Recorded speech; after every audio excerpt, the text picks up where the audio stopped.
किसका, chemical kinetics का।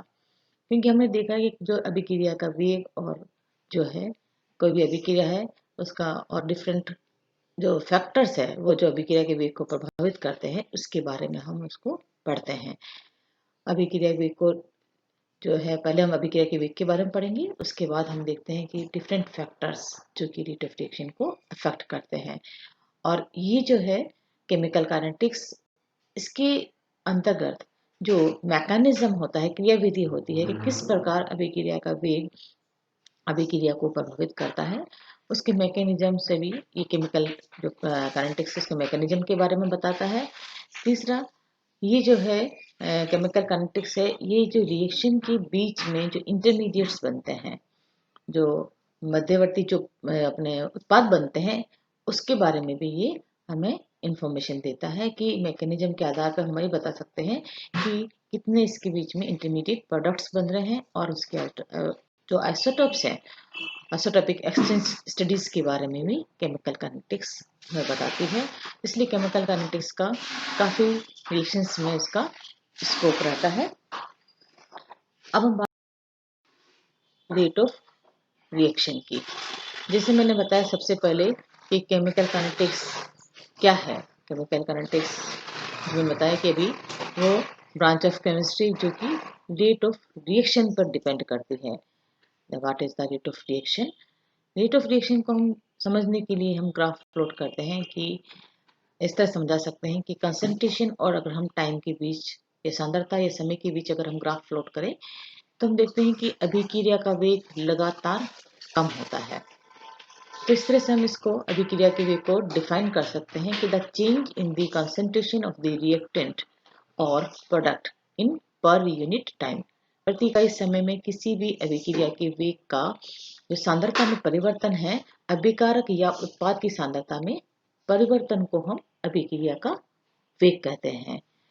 अब मैंने बताया कि अगर सांद्रता और समय के बीच ग्राफ प्लॉट करते हैं तो अभिक्रिया का वेग लगातार कम होता जाता है।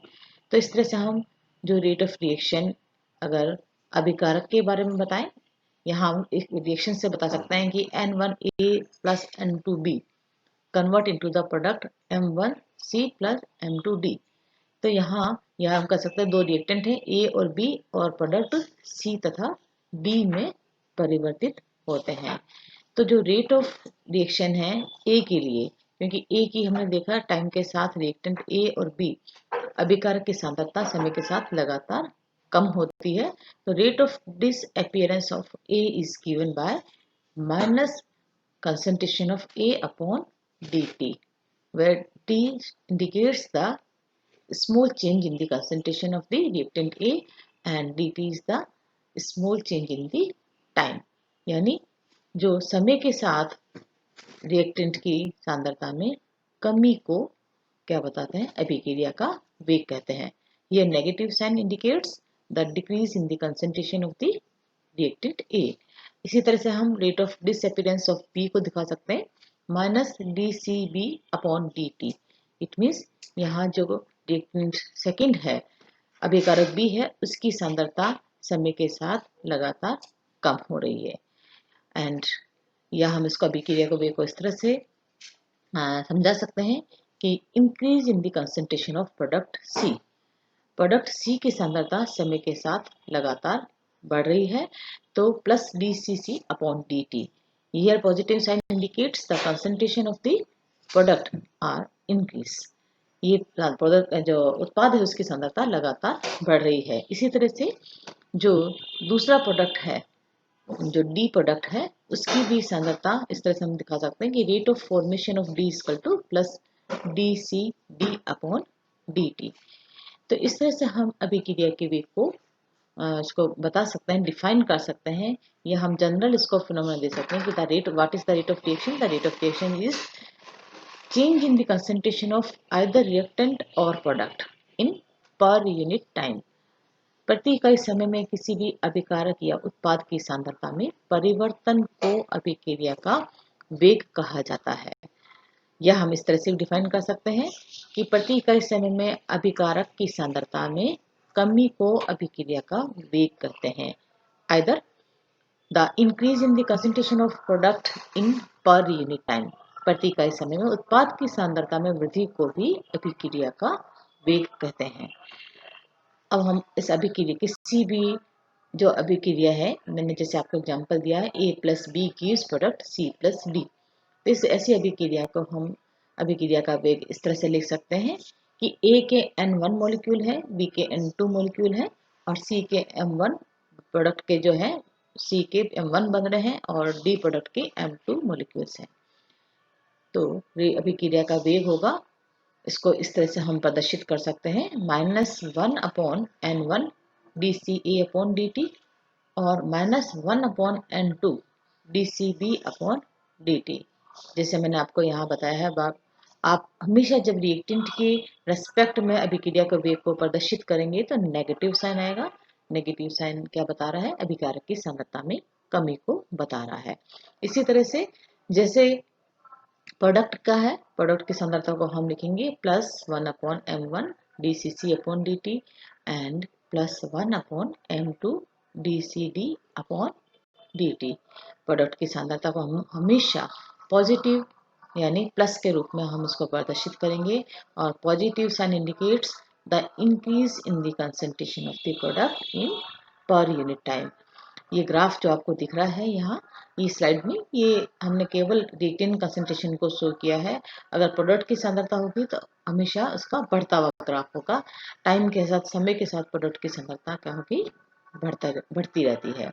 एक बात और ध्यान रखेंगे आप कि ये जो कंसंट्रेशन ऑफ रिएक्टेंट है वो कभी भी हम इस ग्राफ को ऊपर तक करेंगे, नीचे यानी लास्ट में जाकर उसकी कंसंट्रेशन हम डिक्रीज का इनफाइनाइट तक मानते हैं, इसकी मतलब कम हो जाती है सांद्रता। तो इस तरह से हम उसको ग्राफिकली भी हम अभिक्रिया के वेग को समझा सकते हैं। अब हम बात करेंगे इसकी रेट ऑफ रिएक्शन की यूनिट की, यानी अभिक्रिया का वेग की इकाई क्या होगी। अब आप इस जो है एक्सप्रेशन से समझ चुके होंगे या डेफिनेशन से समझ चुके होंगे कि रेट ऑफ रिएक्शन क्या है। The change in the concentration of reactant और product in per unit time. तो आप इसकी यूनिट को कैलकुलेट कर सकते हैं। कंसंट्रेशन की यूनिट आप जानते ही हैं, मोल पर लीटर, और क्योंकि इसमें क्या है हमने डिफाइन किया पर यूनिट टाइम यानी प्रति इकाई समय में परिवर्तन को शो करता है, तो अपॉन टाइम। तो मोल प्रति लीटर अपॉन टाइम, या हम कह सकते हैं कि अभिक्रिया का वेग की इकाई होगी मोल प्रति लीटर सेकेंड इनवर्स या मिनट इनवर्स।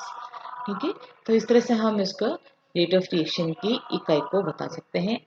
इसमें बेसिकली जो आपके एग्जाम्स में इस तरह का क्वेश्चन भी आता है, जो 1 नंबर का क्वेश्चन आता है, उसमें ये पूछा जाता है कि अभिक्रिया के वेग की इकाई को बताइए, what is the unit of the rate of reaction. तो मोल प्रति लीटर सेकेंड इनवर्स आप इसका आंसर लिखेंगे। इस पे एक 5 नंबर में भी 2.5 नंबर का क्वेश्चन आ सकता है आपका कि अगर आपको 2 रिएक्टेंट की क्या बता रखी है, उसकी कंसंट्रेशन दे रखी है या किसी अभिक्रिया को लिखा हुआ है जैसे H2 + I2 गिव 2HI, तो how can you express the rate of reaction. इसकी अभिक्रिया की वेग को आप कैसे एक्सप्रेस करेंगे? तो आप लिखेंगे इसको -1 d concentration of H2/dt and -1 concentration of क्या आएगा di2/dt, dt इक्वल टू +1/2, क्योंकि H2 + I2 gives 2HI, तो क्या आएगा +1/2 concentration of HI/T। तो इस तरह से किसी भी अभिक्रिया का रेट ऑफ रिएक्शन के एक्सप्रेशन को दे सकते हैं। तो इसमें आपके न्यूमेरिकल प्रॉब्लम्स ज़्यादातर आती है एग्जाम्स में आपके, कि आप किस तरह से आप किसी अभिक्रिया के वेग को अगर आप मतलब प्रदर्शित कर सकते हैं, और इस तरह से आप इसके अगर वैल्यूज दी है तो आप वैल्यूज को आप इस तरह से कैलकुलेट कर सकते हैं। तो this is the rate of reaction, अभिक्रिया का वेग है। अब हम जो इसके अभिक्रिया के वेग को प्रभावित करने वाले जो विभिन्न कारक है उसके बारे में हम नेक्स्ट लेक्चर में पढ़ेंगे।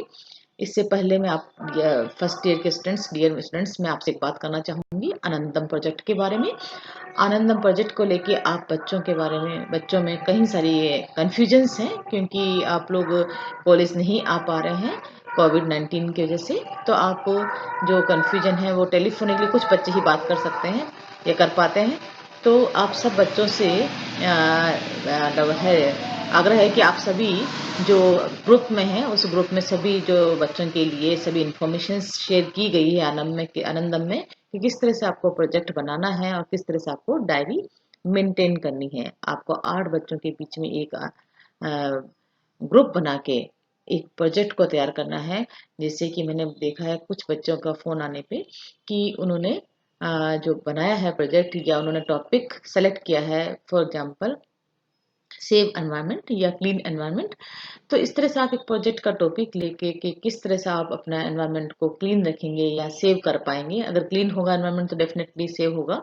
तो आपको एनवायरनमेंट को क्लीन करने में आप किस तरह से एक्टिविटी कर सकते हैं।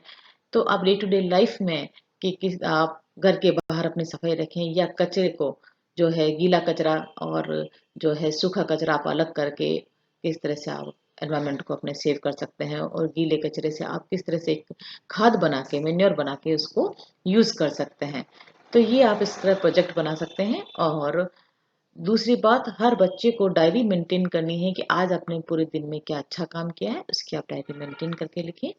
तो ये आउट ऑफ द लेक्चर मैं आपसे बात कर रही हूँ क्योंकि बहुत से बच्चे कन्फ्यूज़ हो रहे हैं, उनको समझ नहीं आ रहा है कि किस तरह से हम अ, आनंदम प्रोजेक्ट के तहत कार्य काम करें और डायरी मेंटेन करके आपको केवल जब कॉलेज जो यूजीसी के आदेश और राजस्थान सरकार के आदेश के बाद आप जब कॉलेज खोलेंगे तब आप उस डायरी को कॉलेज में सबमिट करेंगे। अभी किसी भी बच्चे को कॉलेज में आने की आवश्यकता नहीं है। ठीक है बच्चों, नेक्स्ट हम जो इसके अभिक्रिया के वेग को जो प्रभावित करने वाले कारक है उसके बारे में पढ़ेंगे।